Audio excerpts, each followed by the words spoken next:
என் கண்ணியத்துக்குரிய அல்லாவின் நல்லடியார்களே, சகோதர சகோதரிகளே, அஸ்ஸலாமு அலைக்கும் வரஹ்மத்துல்லாஹி வபரகாத்துஹு. கருவறை இருட்டில் இருந்து உலகத்தின் வெளிச்சத்திற்கு வந்தோம். மன்னரை இருட்டில் இருந்து மறுமையின் வெளிச்சத்தை நோக்கி செல்லும் பரீட்சை களமே இந்த அற்பத்திலும் அற்பமான ஒரு செத்த ஆட்டிற்கு சமமான துனியா வாழ்க்கை. சில முஸ்லிம் ஆண்கள் தனது ஜனாசாவாக மாத்திரமே பள்ளியினுள் நுழைகின்றார்கள்.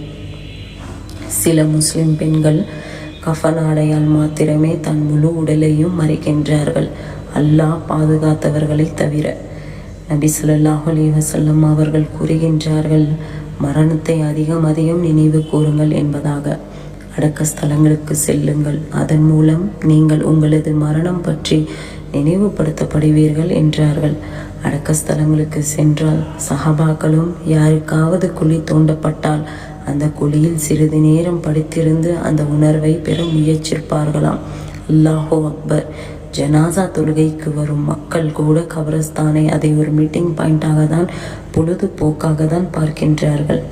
அவர்கள் இப்போதாவது யாரையாவது அடக்கச் சென்றால் மரண சிந்தனையே இல்லாமல் ஊர்கதைகள் பேசுவதும் உலக விஷயங்களை பொருளாதார தற்பெருமைகளையும் தங்களுக்குள் சிரித்து பரஸ்பரம் பேசி கொண்டிருக்கின்றார்கள். இன்னும் அடக்கம் செய்து கொண்டிருக்க செல்போன், சினிமா பாட்டு போன்ற ரிங்டோன்களான பலாய் சினுங்கல்களால் பலரின் முகம் சுருங்குகின்றது. அதிலேயே நேரம் கழிகின்றது.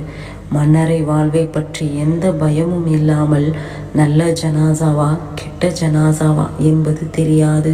கெட்ட ஜனாசாவாக இருந்தால் அது அலறும் சத்தத்தை மனிதன் தவிர மற்ற விலங்கினங்களுக்கு கேட்குமா? மனிதன் கேட்டால் அங்கேயே மூர்ச்சையாகி விடுவானாம்.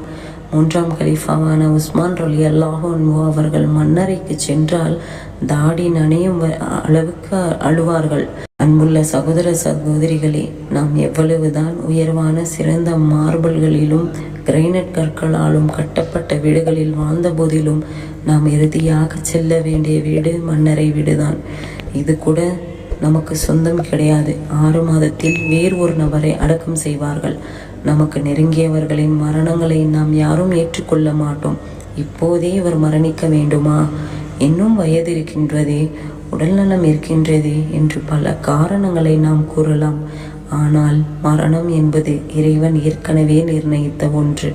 அது யாருக்கும் எந்த நேரத்திலும் வரலாம் என்ற எண்ணத்தோடு வாழ வேண்டும்.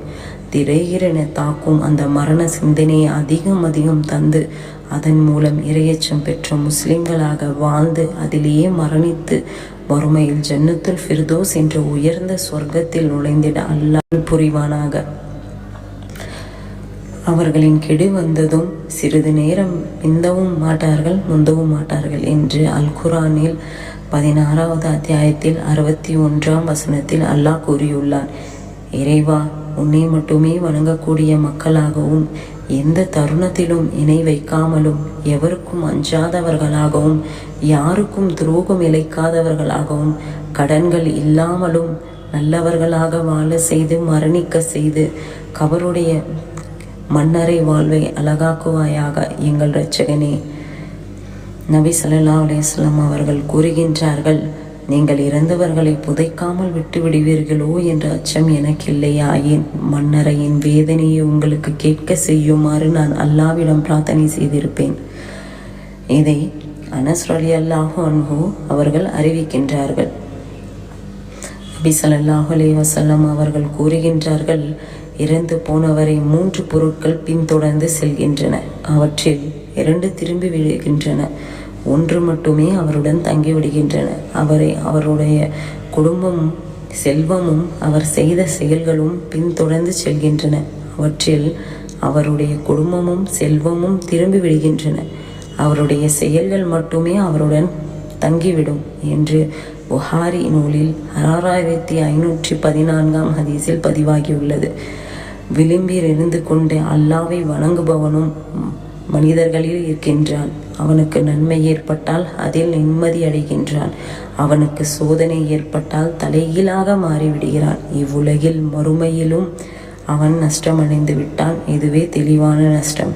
அல் குர்ஆனில் அல்லாஹ் 22வது அத்தியாயத்தில் 11ஆம் வசனத்தில் கூறியுள்ளான்.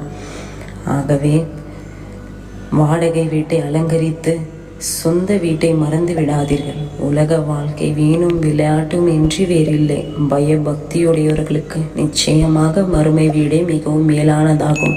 நீங்கள் இதை புரிந்து கொள்ள வேண்டாமா என்று அல்லாஹு தாலா குரானில் 6வது அத்தியாயத்தில் 32ஆம் வசனத்தில் அல்லாஹ் கூறியுள்ளான்.